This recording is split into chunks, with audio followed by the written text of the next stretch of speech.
పెట్టి బాండీలో నీళ్లు పెట్టి ఏదో మరగబడుతుంది అనుకుంటున్నారా? అవును, నేను ఇప్పుడు భక్షాల రెసిపీ చూపిస్తున్నాను. ఆంధ్రాలో భక్షాలు, తెలంగాణలో బొబ్బట్లు, అదే కర్ణాటకలో అయితే పోలిగలు. ముందుగా ఒక 5-6 అవర్స్ నానబెట్టిన శనగబెల్లం తీసుకోవాలి. ఆంధ్రాలో శనగబెల్లే వాడతారు, కర్ణాటకలో అయితే కందిబెల్లం వాడతారు. తర్వాత వాటిని ఒక డిస్క్లో ఉడకబెట్టుకోవాలి. తర్వాత వేరే బౌల్లో కిరోటి రవ్వ అంటారు ఇక్కడ కర్ణాటకలో అయితే, ఆంధ్రాలో అయితే భక్షాల రవ్వ అని అంటారు. దాంతోపాటు మైదా కూడా కొంచెం వాడాలి. అయితే 2 సమకోలంలో తీసుకోవాలి, లేదంటే ఓలిగ రవ్వ కొంచెం ఎక్కువ, మైదా కొంచెం తక్కువగా ఆ క్వాంటిటీలో తీసుకోవాలి. తర్వాత ఫస్ట్ మనం వాటర్లో కొంచెం జోరుగానే తడుపుకోవాలి.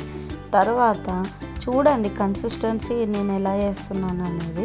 తర్వాత కాస్త అంటే ఈ భక్షాలకి ఇరగకుండా ఉండడం కోసమని పామ్ ఆయిల్ లేదంటే బుడ్డల నూనెనే వాడాలి. అప్పట్లో బుడ్డల నూనె వాడేవాళ్ళు. పామ్ ఆయిల్ ఇప్పుడు రీసెంట్గా వచ్చింది కాబట్టి అవే వాడుతున్నారు. తర్వాత బేళ్ళలో కలుపుకోవడానికని బెల్లం దంచుకుంటున్నాను నేను. ఇది చూడండి, ఇలా చిదిగేలాగా ఉడికించుకొని తర్వాత వంపేసుకోవాలి. వంపేసుకున్న తర్వాత దాంట్లో బెల్లం వేసుకొని కొద్దిసేపు బెల్లం కరిగేంత వరకు మగ్గనియాలి. తర్వాత బాగా చల్లార్చుకొని మిక్సీకి పూర్ణం రుబ్బేసుకుంటున్నాను. అప్పట్లో మా అమ్మమ్మ వాళ్ళు అయితే గుండుకేసి రుబ్బేవాళ్ళు అనమాట. అంటే రోకలి అలా ఉంటాయి కదా, వాటిల్లో వేసి రుబ్బేవాళ్ళు. ఇప్పుడు ఇంకా లేటెస్ట్గా మిక్సీలలో వేసుకుంటున్నాను. నేను అదే పాటిస్తున్నాను. చూడండి ఎలా పూర్ణం ఎలా తయారైందో అట్లా పూర్ణం తయారు చేసుకోవాలి. నేను వేసుకున్న క్వాంటిటీకి 2 jars పడిందనమాట. 1/2 kg వేసుకున్నాను. తర్వాత ఇలా ఓలిగా పేపరు, నానబెట్టుకున్న పిండి, పూర్ణం తయారు చేసుకునేదంతా సెట్ చేసుకొని తర్వాత ఇప్పుడు ఓలిగలు ఎలా ఒత్తుకోవాలో చూపిస్తాను నేను. కొంచెం నూనె తీసుకొని భక్షాల పేపర్ పైన వేసుకొని కాస్త పిండి చేతులకు కూడా ఆయిల్ అంటించుకొని పిండి తీసుకొని ముద్దలాగా చేసుకొని కొంచెం ఒత్తుకోవాలి ఫ్లాట్గా. నేను ఈ ఓలిగలు ఇలాంటివన్నీ నేను మా అమ్మ వాళ్ళ ఇంట్లో నేర్చుకున్నాను. మా అత్తకు ఓలిగలు కానీ పిండి వంటలు ఏవి రావండి. అన్నీ నేనే నా సొంతంగా అన్నీ నేర్చుకునేది అమ్మ వాళ్ళ ఇంట్లో చూసినాను, కానీ ఎప్పుడు నా సొంతంగా ట్రై చేయలేదు. కానీ ఇప్పుడు ఈ అత్తగారింటికి వచ్చిన తర్వాత మొత్తం A to Z ట్రయల్స్ ఇక్కడే, పర్ఫెక్షన్స్ ఇక్కడే అయినాయి అన్నమాట. అలా పూర్ణం పెట్టి ముద్దలాగా చేసుకొని బాగా ఒత్తుకోవాలి. పూర్ణం బయటికి రాకున్నట్లే నీట్గా ప్రెస్ చేసుకోవాలి. తర్వాత పేపర్ పైన కాస్త నూనె వేసి తర్వాత ఒత్తుకోవాలి. మా అమ్మ వాళ్ళైతే బెల్లంచకట్టతోటి తీడేవాళ్ళు అనమాట. నాకు బెల్లంచకట్ట అలవాటు లేదు. ఈ అలవాటు మా అత్త వాళ్ళ అక్క నేర్పించిందండి, చేతితో ఒత్తడం అనేది. తర్వాత అలా పెన్నం పైన కాస్త నూనె పోసుకొని భక్షం మనకి నచ్చిన సైజులో ఒత్తేసుకొని తర్వాత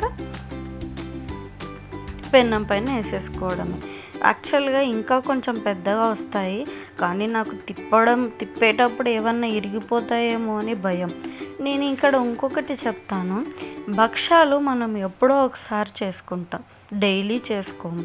అప్పుడు ఏదైనా కానీ విరగకుండా ఉండడం కోసమని కొంచెం పిండి తీసుకొని పెన్నానికి కాల్చేసి పెన్నంకి కాస్తంత దిష్టి తీసి ఫస్ట్ మొదలు అగ్నిదేవుని కన్నా అర్పణ చేయాలన్నమాట. ఎప్పుడో ఒకసారి చేసుకుంటాం కదా, ఎప్పుడు డైలీ అయితే చేసుకోం కదా. అప్పుడు చేసుకున్నప్పుడు కాస్త విరగకున్నట్లు నీట్గా బాగా రావడం కోసమని కాస్త అగ్నిదేవుడికి ఇంత పూజ చేసేసి నెక్స్ట్ భక్షం అయితే వేసేసుకున్నాను. అలా బాగా పెన్నం పైన కాస్త నూనె వేసుకొని భక్షం అయితే వేసేసినాను. దూరగా కాలాలి. ఇంకొకటి, ఈ పెన్నం అనేది ఒక్కొక్కసారి హీట్ అవుతుంది, ఒక్కొక్కసారి మాడిపోతుంది అనమాట. అందుకోసం ఈ పెన్నం కింద ఒక చిన్నది ఇనుప రేకు మాదిరిది పెట్టాను. అందుకు మాడడం లేదు. అదే డైరెక్ట్గా పెన్నం పెట్టేసినామంటే గిన కొంచెం మాడుతుంది. అలా కొంచెం మన స్టవ్ ఉండే వేడి టెంపరేచర్ని బట్టి పెన్నం హీట్ అవుతుందో ఎలా అవుతుందో చూసుకొని కింద రేక్ అనేది పెట్టుకుంటారు. అలా నేను పెట్టుకొని భక్షాలు అయితే చేస్తాను. చూడండి వేడి వేడి భక్షాలు ఎలా ఉన్నాయో చెప్పండి. నేను చేసిన భక్షాలు నచ్చితే ఒక లైక్ కొట్టండి.